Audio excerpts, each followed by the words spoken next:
నమస్తే అండి అందరికీ. Welcome to big boss review channel. నేను మీ నేత్రిక. ఈరోజు ఎపిసోడ్ గురించి మాట్లాడుకుంటే ఎంత తక్కువ మాట్లాడుకుంటే అంత తక్కువ బెటర్ అండి. ఏముందండి, ఏడుపు టాస్క్లు తీసుకొచ్చి ఇప్పుడే వచ్చి 2 వారాలు అవ్వలేదు ఏంటో. అంతగా అయితే బాగాలేదండి. రోజు రోజుకి చూసే వాళ్ళు కూడా తగ్గిపోతున్నారు. బిగ్ బాస్ రేటింగ్ కూడా పడిపోతూ ఉంది. వీళ్ళు ఇలానే కంటిన్యూ చేస్తే ఇంకా రేటింగ్ పడిపోయే అవకాశం ఉంది. డిజాస్టర్ అవుతుంది. బిగ్ బాస్ సీజన్ 6తో కంపేర్ చేస్తే ఈ సీజన్ ఇంకా డల్ అయిపోయింది. సో కంటెస్టెంట్స్ని ఎన్నికలోనూ ఫెయిల్ అయ్యారు, టాస్క్లోనూ ఫెయిల్ అయ్యారు. ఆ ఫార్మేట్ కూడా చాలా చాలా సిల్లీ ఫార్మేట్తో స్టార్ట్ చేసినట్టయితే ఈ సీజన్ అనిపిస్తుంది. సో మీకేమనిపిస్తుందో కింద కామెంట్ చేయండి, సబ్స్క్రైబ్ చేయండి. సో ఎపిసోడ్లో కనుక వెళ్ళినట్లయితే ఈరోజు నిన్నటి ఎపిసోడ్కి కంటిన్యూ అవుతూ వచ్చిందండి. నిన్న మనకి 6 టాస్క్లు అయిపోయిన తర్వాత సాక్స్ టాస్క్ జరిగింది కదండి, 6వ టాస్క్. అదంతా గజిబిజి గందరగోళంగా ప్రేరణను అందరూ కన్ఫ్యూజ్ చేస్తూ ఉంటారు. అక్కడ చాలా చాలా మిస్టేక్స్ ఉన్నాయి. రాంగ్ జడ్జ్మెంట్ ఇచ్చింది సోనియా టీం. వాళ్ళంతా కలిసి యష్మి టీం వీళ్ళంతా కలిసి తను ఇన్ఫ్లుయెన్స్ చేశారు. ఒకరు రైట్ అంటారు, రాంగ్ అంటారు, ఒకరు ఇది తీసుకో అది తీసుకో అంటారు. అందరి మాటలు విని తన రాంగ్ జడ్జ్మెంట్ ఇచ్చిందని ప్రేరణ కూర్చొని ఏడుస్తూ బాధపడుతూ నేను రాంగ్ సంచాలకుని సరిగా డెసిషన్ ఇవ్వలేదని ఏడుస్తూ ఉన్నప్పుడు మిగతా హౌస్మేట్స్ అందరూ వచ్చి అందులో నీ తప్పేం లేదురా అని చెప్పేసి అంటారు. సో ఇక్కడ ఏం జరిగిందంటే విష్ణు ఒకసారి పడిపోతుంది, మళ్ళీ బెనిఫిట్ ఆఫ్ డౌట్ అని భాషగా చెప్పగానే మళ్ళీ విష్ణువుని తీసుకుంటుంది. మళ్ళీ విష్ణువునేమో అభయ్గా తోసేస్తారు. మళ్ళీ అక్కడ ఏమన్నా బిల్ సాక్స్ ఫోల్డ్ అవుతుంది, అభయ్ది ఒకసారి ఫోల్డ్ అవుతుంది, నిఖిల్ది ఒకసారి ఫోల్డ్ అయినా ఆ రెండు చూడదు. నబిల్ ఫోల్డ్ అయినప్పుడే చూసి అవుట్ అంటుంది. అక్కడ నబిల్కి అన్యాయం జరిగింది. సో ఇదంతా కూడా ఎలా జరిగిందంటే చాలా కన్ఫ్యూజ్డ్గా గజిబిజిగా జరిగి అసలైన విన్నర్ని తను అనౌన్స్ చేయకుండా అందరూ దొంగలేనండి, ఎవరు కరెక్ట్గా ఆడలేదు. సో ఇలా అయిపోయినందుకు ఫీల్ అవుతూ బాధపడుతుంటే అందరూ వచ్చి ఓదారుస్తారు. సో నీదేం తప్పలేదు ఇట్లా అయిపోయిందని అంటారు. దాంతో రాత్రి బిగ్ బాస్ ఆ టాస్క్లన్నీ ముగిసిపోతాయండి.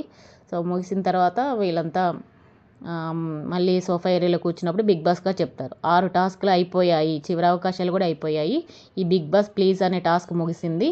సో ముగిసే టైంకి 3 క్లాన్లకి ఉన్న అమౌంట్ ఎంత, ప్రైజ్ మనీ అమౌంట్ ఎంత అని నిఖిల్కి వచ్చేసి 2,45,000, యష్మి టీంకి వచ్చేసి 1,25,000, ఇంకెవరున్నారు నైన్క టీం వచ్చేసి 75,000 గెలుచుకున్నారు. సో హైయెస్ట్ గెలుచుకుంది నిఖిల్ టీము 2,45,000 అని చెప్పారు. నిజంగా గ్రేట్ అండి, ఇద్దరున్నా సరే బాగా ఆడి గెలుచుకున్నారు. నిఖిల్ అయితే సూపర్గా ఆడాడు. తనకు కూడా మనకంట కూడా వచ్చిన అవకాశాన్ని ఎక్కడా వదులుకోలేదండి. తను 100% ఎఫర్ట్ ఇచ్చాడు. సో వీళ్ళిద్దరు కూడా ఇద్దరే అన్నట్లు చాలా బాగా ఆడారు.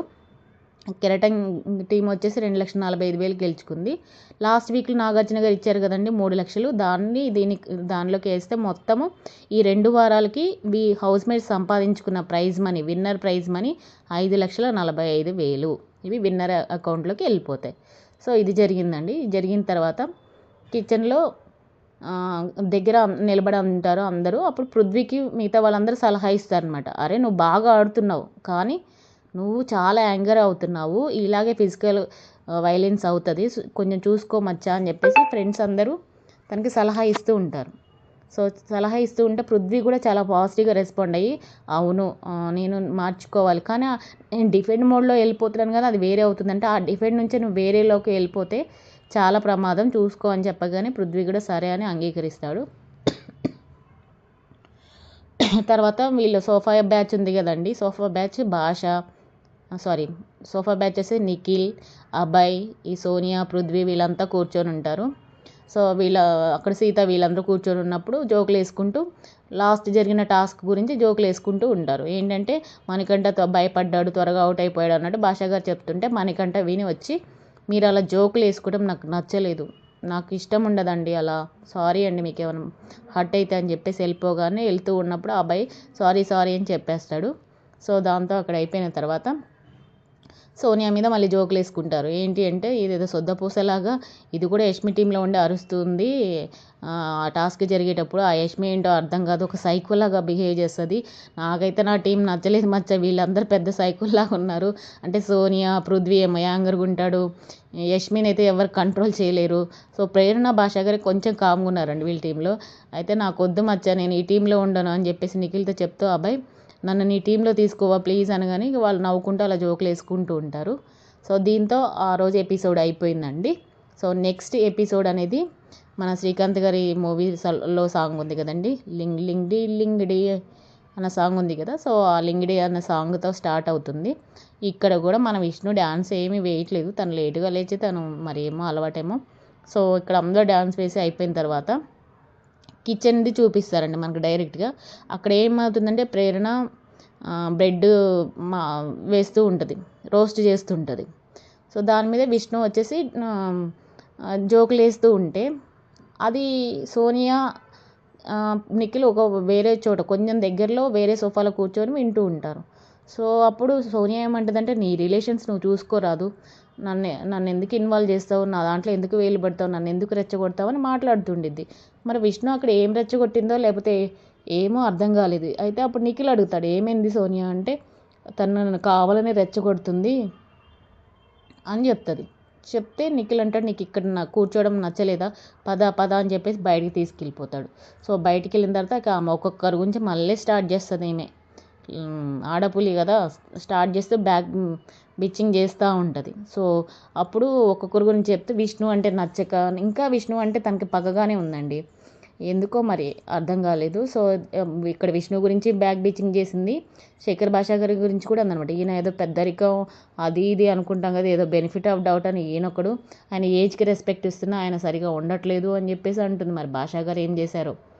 సో అలా చెప్తూ నిఖిల్కి అన్నీ చెప్పుకుంటూ, నాకు ఇలా నచ్చరు అలా నచ్చరు, వాళ్ళది వాళ్ళు చేసుకోవాలని చెప్తుంది. కానీ ఈమె తప్పులు మాత్రం గురువింద గింజ సామెత ఉంది కదండి, అట్లా చెప్తుంది. ఈమె తప్పులు మాత్రం ఇంక కనిపించవు, మిగతా అందరిలోంచి తప్పులు తీస్తూ విష్ణుని ఏమందండి, నువ్వు సరిగ్గా డ్రెస్అప్ అవ్వట్లేదు, నీ వల్ల హౌస్ మేట్స్ ఇబ్బంది పడుతున్నారు, నీ అడల్టరీ కామెడీ అన్నీ ఊరికే విష్ణుని టార్గెట్ చేస్తూ ఉందండి. ఇలా టార్గెట్ చేస్తూ పోతే విష్ణు విన్నర్ అవ్వడానికి 100% కారణం మన సోనియానే అవుతుంది. మరి సోనియా ఇప్పటికైనా నోరు కంట్రోల్లో పెట్టి ఆటలు ఆడితే బెటర్ అండి.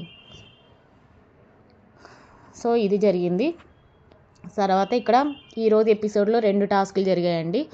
ఒకటి వచ్చేసి బీబీ బాటిల్ టర్న్ చేస్తారు కండి, స్పిన్ ది బాటిల్ అనే టాస్క్ పెట్టారు బిగ్ బాస్ గారు. సంచాలకులుగా మన శేఖర్ భాషా గారు ఉంచారు. సో ఇక్కడ గమనించినట్లయితే శేఖర్ భాషా గారికి 6 టాస్కుల్లో ఆడటానికి బిగ్ బాస్ ఎక్కడా కూడా ఛాన్స్ ఇవ్వలేదండి. తన స్క్రీన్ స్పేస్ అనేది తగ్గిపోయింది. తను కూడా ఏదో ఒక గేమ్లో ఆడితే విన్ అయ్యాడో లూజ్ అయ్యాడో లేకపోతే ఎఫర్ట్ పెట్టాడో లేదో తెలిసేది. కానీ ఇక్కడ శేఖర్ భాషా గారికి ఈ 6 టాస్కులు పెట్టినప్పుడు అన్యాయమే జరిగిందండి. సో తను ఎక్కడ కూడా ఒక్క టాస్క్లోనూ తను తీసుకోలేదు. మరి ఎందుకు తీసుకోలేదో మరి బిగ్ బాస్ టీమ్ అర్థం కాలేదు. సో ఇక్కడైతే తన స్క్రీన్ స్పేస్ తగ్గిపోయింది. సో ఆయనకి ఏమి ఇచ్చారు, సంచాలకులుగా ఇచ్చారు. ఈ spin the bottle fun task అండి ఇది, దీనికి ఇచ్చారు. దానికి నేనే సంచాలకులు అని చెప్పేసి అందరు సర్కిల్లో గార్డెన్ ఏరియాలో కూర్చొని ఉంటారు. సో శేఖర్ భాషా గారు స్పిన్ చేస్తూ ఉంటారు ఆ బాటిల్ని. ఎవరి సైడ్ వస్తే వాళ్ళకి ట్రూత్ ఆర్ డేర్ ఇచ్చినప్పుడు ట్రూత్ కానీ డేర్ కానీ సెలెక్ట్ చేసుకొని చేయాలి అని చెప్తాడు. సో ఫస్ట్ స్పిన్ చేసినప్పుడు యష్మి సైడ్ వెళ్తుందనమాట. సో ఇదొక్కటి ఫన్ జరిగిందండి. అప్పుడు ట్రూత్ ఆర్ డేర్ అంటే యష్మి నేను ట్రూత్ అంటది. అయితే నువ్వు ఈ బిగ్ బాస్ హౌస్కి వచ్చాక చెప్పిన అతి పెద్ద అబద్ధం ఏంటో చెప్పు అంటే అప్పుడు ఆ అబ్బాయి వీళ్ళందరూ అంటారు, అబద్ధం కాదు అబద్ధాలు అంటే నవ్వుతూ ఉంటారు. అప్పుడు శేఖర్ భాష అంటారు, ఏమన్నా దొంగతనాలు చేసావా, అట్లాంటివి ఏమైనా ఉంటే ఒప్పుకో అంటే అప్పుడు చికెన్ దొంగతనం చేశాను అని చెప్పేసి చిన్నపిల్లలాగా చెప్తుంది అనమాట. అప్పుడు విష్ణు నేను చెప్పానా అన్నట్లు పాప విష్ణు చూస్తుంది. సో తర్వాత వచ్చేసి విష్ణుకి టర్న్ అవుతుంది. విష్ణుని ఏమంటారంటే మణికంఠ చెప్తాడు, నువ్వు పోల్ డ్యాన్స్ వేయాలి అని చెప్పినప్పుడు తను వెళ్ళి పోల్ డ్యాన్స్ వేస్తుంది. తర్వాత అభయ్ గారు అనమాట. సో అభయ్ గారికి ఏం చేస్తారంటే టర్న్ చేసినప్పుడు సోనియా నేమ్ వస్తుంది. అభయ్ ఏమని ఇస్తాడు, సోనియా ఫ్రెండ్ కదండి, ఏమి ఇస్తాడు, ఏం టాస్క్ ఇవ్వడు. వెళ్ళి నువ్వు ఆడపులి కదా, నువ్వు బుగ్గల మీద ఆడపులి సింబల్ అంటే పులికి ఉంటాయి కదండి మీసాలు, ఆ మీసాలట వేసుకొని రావాలట. అది ఒక టాస్క్ నేను చూడాలి. ఏంటి బిగ్ బాస్ ఇది, ఒక్క టాస్క్ అయినా సరిగా లేదు. అసలు ప్రేక్షకులకు చూడటానికి ఇంట్రెస్టే పోతుంది. సో పెయింట్ వేసుకొని వస్తుంది, అది అయిపోయింది ఆమె టాస్క్. నెక్స్ట్ విష్ణుది అయిపోయింది కదా. నెక్స్ట్ నైనికాది వస్తుందండి. ఇక్కడ ఫన్ ఉంది. సో నైనికాది రాగానే తను చెప్తారు ఏమని, భాష చెప్తాడు, ఎవరైనా ఒక అతన్ని తీసుకెళ్ళి ఒక మగతన్ని తీసుకెళ్ళి మేల్ హౌస్మేట్ని స్విమ్మింగ్ పూల్లో వేయాలి అంటే ఆమె లేచి భాషా గారిని స్విమ్మింగ్ పూల్లో వేయడానికి ట్రై చేస్తున్నప్పుడు భాషా గారు ఆమె చేయి పట్టుకొని లాగుతారు. అప్పుడు ఆమె కూడా ఇద్దరం మునిగుతారండి స్విమ్మింగ్ పూల్లో. సో అక్కడ ఫన్ జనరేట్ అయింది. తర్వాత వచ్చేసి ఇక్కడ ఆదిత్య గారికి లిప్స్టిక్ వేసుకోవాలి అని విష్ణు ఇస్తుంది. సో వెళ్ళి విష్ణు లిప్స్టిక్ వేస్తుంది. ఆయన ఆడపిల్లలాగా నడుచుకుంటూ వచ్చారు. అక్కడ కొంచెం బాగుంది. తర్వాత వచ్చేసి మన నిఖిల్కి వస్తుందండి. ఇక్కడ అందరివి జరిగాయి కానీ మనకి కొన్నే చూపించారు. లైవ్లో అయితే అందరివి చూపించారు.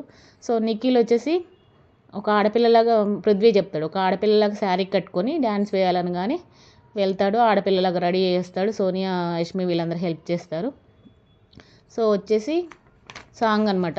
ఊ అంటావా మామ ఊ అంటావా అని సమంత గారి సాంగ్ ఉంది కదండి.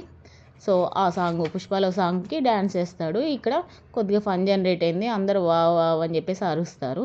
సో తర్వాత మిగతా అన్నీ కూడా లైవ్లో మనకు చూపించారండి. సీత ఆడింది కానీ సీతకి ఎవరైనా మీద కోపం ఉందా, పృథ్వీకి ఏమైనా చేశాడా, ఇట్లాంటి చిల్లి ఆడిగారు. సో అవి అంత బాగాలేదు కాబట్టి బిగ్ బాస్ అందరిని చూపించలేదు కాబట్టి 5గురివి చూపించాడు.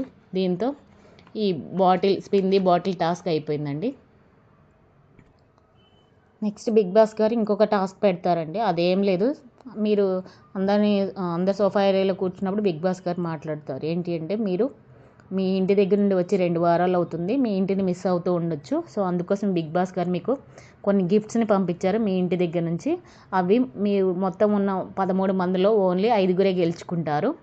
సో దానికి మీరు సిద్ధంగా ఉండండి అని చెప్తూ ఒక్కొక్కరికి వాళ్ళ ఇంటి దగ్గర నుండి వస్తుంది. మీరు ఎవరు అర్హులు అనుకున్నారో వాళ్ళకి లాలీపాప్ ఇచ్చి వాళ్ళని సెలెక్ట్ చేసుకుంటే ఆ గిఫ్ట్ వాళ్ళకి వెళ్తుంది. గిఫ్ట్ తీసుకొని ఇంకొక పేరు ఉంటారు కదా, ఆ పేరు వాళ్ళు స్టోర్ రూమ్లో దాన్ని పెట్టేసేయాలన్నమాట. సో ఇది బిగ్ బాస్ ఇచ్చిన special gift task. First Nikhil and అభయ్ది వస్తుందండి. ఇద్దరికి ఫాదర్ సెంటిమెంట్తో అభయ్కేమో వాళ్ళ నాన్నగారు వాచ్ వస్తుంది, నిఖిల్కి వచ్చేసి వాళ్ళ నాన్నగారు షర్ట్ వస్తుంది. సో ఇక్కడ కొంచెం ఎమోషనల్ అవుతారు వీళ్ళిద్దరూ. సో నాన్నగారి షర్టు, నాన్నగారిని మనం హగ్ చేసుకోలేం కదా. అబ్బాయిలు ఎప్పుడైనా సరే నాన్నతో క్లోజ్గా ఉండరు, ఎన్ని ఫీలింగ్స్ ఉన్నా దాచుకుంటారు. సో నాన్నగారు షర్ట్ పట్టుకుంటే నాన్నగారిని హగ్ చేసుకున్నట్టు అనిపిస్తుంది, నాకు సెంటిమెంట్ అని నిఖిల్ చెప్తాడు. అప్పుడు అబ్బాయి అంటాడు, నాన్నకి నేను ఇచ్చిన గిఫ్ట్ వాచ్ ఇది అని చెప్పేసి వాళ్ళ నాన్నగారు మ్యాథ్స్ టీచర్, నా ఇన్స్పిరేషన్ మా నాన్నగారని అబ్బాయి చెప్తారు. సో అప్పుడు హౌస్ మేట్స్ అందరు నిలబడి ఎవరికి లాలీపాప్స్ ఇవ్వాలనుకున్నది డిసైడ్ చేసుకుని ఇస్తే ఆ గిఫ్ట్ వాళ్ళకి వెళ్ళిపోతుంది. లాలీపాప్స్ తక్కువ వచ్చిన వాళ్ళు వాళ్ళ గిఫ్ట్ని స్టోర్ రూమ్లో పెట్టాలి. ఇది కాన్సెప్ట్. సో అందరూ అబ్బాయిని సెలెక్ట్ చేసుకుంటారు. అబ్బాయికి వాచ్ వస్తుంది. నిఖిల్ వాళ్ళ నాన్నగారు వాళ్ళ షర్ట్ని స్టోర్ రూమ్లో పెట్టేస్తారు. తర్వాత వచ్చేసి నైనిక, సీత ఇద్దరికి టెడ్డీ బేర్స్ వస్తాయండి. సీతకేమో వాళ్ళ ఫ్రెండ్ దగ్గర నుంచి టెడ్డీ బేర్ వస్తుంది. నైనికకి వాళ్ళ బాయ్ ఫ్రెండ్ దగ్గర నుంచి ఒక చిన్న బుజ్జి కుక్కపిల్ల లాంటి టెడ్డీ బేర్ వస్తుంది. సో ఇక్కడ కూడా అందరు నైనికని సెలెక్ట్ చేసుకుంటారు, సీత స్ట్రాంగ్ అని చెప్పేసి. సో నైనికకు అది వస్తుంది. సీత అదే ఎలిఫెంట్ టెడ్డీ బేర్ వచ్చేసి స్టోర్ రూమ్లో పెట్టేస్తారు. తర్వాత నబీల్, పృథ్వీకి మళ్ళీ ఇక్కడ నాన్న సెంటిమెంట్తో ఇద్దరికి ఫొటోస్ వస్తాయండి. సో ఇద్దరు నాన్నగారు చనిపోయారట. అక్కడ కొంచెం బాధ అనిపించింది. అందులో అందరూ కూడా నబీల్ని సెలెక్ట్ చేసుకొని పృథ్వీని కన్సోల్ చేస్తారు. సో నబీల్కి వాళ్ళ నాన్నగారు ఫోటో వస్తుంది. వాళ్ళ నాన్నగారు కరోనాలో చనిపోయారట. పృథ్వీ వాళ్ళ నాన్నగారు కూడా August 15 చనిపోయారట కొన్ని హెల్త్ ఇష్యూస్ వల్ల. సో తర్వాత వచ్చేసి మణికంఠ, ఆదిత్య నిలబడినప్పుడు మళ్ళీ ఇక్కడ ఫొటోస్, ఆదిత్య గారికేమో వాళ్ళ నాన్నగారి ఫోటో వస్తుంది, మణికంఠకేమో వాళ్ళ తాతగారి శాల్వా వస్తుంది. నాకు అంత సెంటిమెంట్ లేదండి, మీరు ఎవరికి ఇవ్వాలంటే జెన్యున్గా వాళ్ళకి ఇచ్చుకోండి అని మణికంఠ చెప్తాడు. అప్పుడు ఆదిత్య గారు ఎమోషనల్ అయ్యి నాన్న వాల్యూ నాకు తెలుసు అని చెప్తూ ఉన్నప్పుడు అందరూ ఆదిత్య గారికి ఎక్కువ లాలీపాప్స్ వస్తాయి, మణికంఠ కూడా దానికి హ్యాపీగా ఫీల్ అవుతాడు. అప్పుడు ఆదిత్య గారు చెప్తారు ఇక్కడ మనకి, మణికంఠని నేను ఎందుకు ఎమోషనల్గా చూస్తాను అంటే నా కొడుకుకి మణికంఠకి కొంచెం కనెక్షన్ ఉంది అని చెప్తాడు. అంటే వాళ్ళ కొడుకు ఒకవేళ మణికంఠలాగా ఉంటాడేమో మరి అని చెప్పి ఎమోషనల్ అవుతారు. అందరూ వావ్ అని కిస్లు అందరూ ఆదిత్య గారికి ఇస్తారు. సో ఈరోజైతే ఈ నలుగురిదే చూపించారండి మనకి ఎపిసోడ్లో. ఈ టైంలో భాషా గారు చాలా అంటే చాలా ఎమోషనల్ అయ్యారండి. ఎందుకంటే వాళ్ళ వైఫ్ ప్రెగ్నెంట్ అని మన అందరికీ తెలుసు కదా. సో అప్పుడు ఏడుస్తుంటే పృథ్వీ వచ్చి కన్సోల్ చేస్తున్నప్పుడు విష్ణు వచ్చి పృథ్వీ బుగ్గని ఇలా తీసుకొని ముద్దు పెట్టుకుంటుంది అనమాట, అంటే మంచి పని చేసావని. దీని సోనియా ఎక్కడి నుండో చూస్తూ విష్ణునే అబ్జర్వ్ చేస్తూ అసలే సోనియాకి విష్ణు అంటే పడదు. సోనియా పెద్దోడు చిన్నోడు ఎవరు, నిఖిల్, పృథ్వీ. అలాంటి పృథ్వీకి ఇలా తీసుకొని ముద్దు, చిన్నపిల్లలు పెడతారు కదా అలా చేత్తో ఇలా తీసుకొని ముద్దు పెట్టడం అంటే అలా చూస్తూ ఉంటే మన కెమెరా జూమ్ అటే వెళ్ళిపోయింది. సో అక్కడ అందరూ ఎమోషనల్గా ఉన్నారు కాబట్టి ఇక అది పట్టించుకోరు. ఇది జరిగిన తర్వాత నెక్స్ట్ మన మణికంఠ చేసిన విన్యాసాలు చూపిస్తారండి. రాత్రి దొంగతనం చేస్తాడు. అవేంటి అంటే చెప్తాడు ఫస్ట్, నాకు మసాజ్ చేయి, యష్మిత చెప్తాడు, నాకు మసాజ్ చేయి, నా దగ్గర ఉన్న ఏదో పౌడర్ అండి, చిల్లీ పౌడర్ సంథింగ్ ఏదో ఉంటుంది తన దగ్గర, సో అది ఇస్తా, చట్నీదండి, పికిల్ డబ్బా ఉంటుంది, అది నీకు ఇస్తాను, నాకు మసాజ్ చేయంటే యష్మి వచ్చేసి మసాజ్ చేస్తుంది. తర్వాత నా కోసం పొగుడు అంటే పొగుడుతుంది, నువ్వు హ్యాండ్సమ్ సూపర్ అనుకుంటే పొగుడుతుంది. పొగిన తర్వాత బీన్ బ్యాగ్లో దాస్తాడంట ఆ బాటిల్ తీసి ఇస్తాడు. ఇవ్వగానే వామ్మో ఓర్నాయనో ఎప్పుడు దొంగతనం చేసేవరా అని, వీళ్ళే పెద్ద దొంగలు, వీళ్ళకంటే పెద్ద గజ దొంగ మణికంఠ అనమాట, ఎలా చేసేవరా అని తీసుకెళ్తారు. అప్పుడు మీరు నాకు ఇస్తా అన్నారు కదా, నా పౌచ్ నాకు ఇవ్వండి అని అంటే, ఏం పౌచ్ నా దగ్గర లేదురా అని చెప్పేసి యష్మి తప్పించుకుంటుంది. అప్పుడు ప్రేరణ వచ్చేసి ఆ పౌచ్ ఇస్తుంది, దాన్ని దాచిపెట్టుకుంటాడు. సో ఇక్కడ అయిపోయిన తర్వాత అందరూ నిద్రపోతున్న టైంలో, రాత్రి 12 గంటల 15 నిమిషాలు ఆ టైంలో అందరు నిద్రపోతుంటారు. బట్ ఈ బ్యాచ్ ఉంది కదండి, సోనియా, అభయ్, నిఖిల్, పృథ్వీ వచ్చేసి బయట గార్డెన్ ఏరియాలో సోఫాలో మాట్లాడుకుంటూ ఉంటారు. అప్పుడు మన మణికంఠ హీరో లేచేసి దొంగతనానికి యష్మి టీం వాళ్ళ దగ్గరికి వెళ్ళి, అక్కడ ఒక డబ్బా ఉంటుందంటే ఆ డబ్బాలోంచి కొన్ని దొంగలించి కొన్ని ఏమో తన రూమ్లో పెట్టుకుంటాడు, కొన్ని ఏమో కిచెన్ ఏరియాలో పెడతాడు, మళ్ళీ వచ్చి కామ్గా ఉంటాడు. సో ఇదండి ఈరోజు జరిగిందైతే. ఏం చెప్పుకోవడానికైతే ఏమీ లేదు, చప్పగా సాగింది. మరి ఈ రోజైనా నెక్స్ట్ ఎపిసోడ్లో నాగార్జున గారు వీకెండ్ ఎపిసోడ్లో కనీసం వీళ్ళని కొంచెం సెట్ చేసి గట్టిగా ఉండి పాయింట్స్ ఇచ్చి ఇంకా ముందుకి ఏమైనా తీసుకువెళ్తే ఈ బిగ్ బాస్ సీజన్ 8 అనేది కొంచెం సక్సెస్ అవుతుంది. లేకపోతే బిగ్ బాస్ సీజన్ 6 కంటే కూడా లీస్ట్లో పడిపోయే అవకాశం ఉందండి. చూద్దాం మరి వీకెండ్ ఎపిసోడ్లో నాగార్జున గారు మరి వాయిస్తారో లేకపోతే మళ్ళీ బంతిపూలతో వాళ్ళని బుజ్జగిస్తారో చూద్దాము. సో ఇదండి ఈరోజు ఎపిసోడ్ రివ్యూ. మీకు నచ్చినట్టయితే లైక్ చేయండి, కామెంట్ చేయండి, సబ్స్క్రైబ్ చేసుకోండి. మీకు నచ్చితేనే సబ్స్క్రైబ్ చేసుకోండి. మీ సజెషన్స్ అనేవి నాకు చాలా చాలా ఇంపార్టెంట్. సో ఉంటానండి, థ్యాంక్ యూ.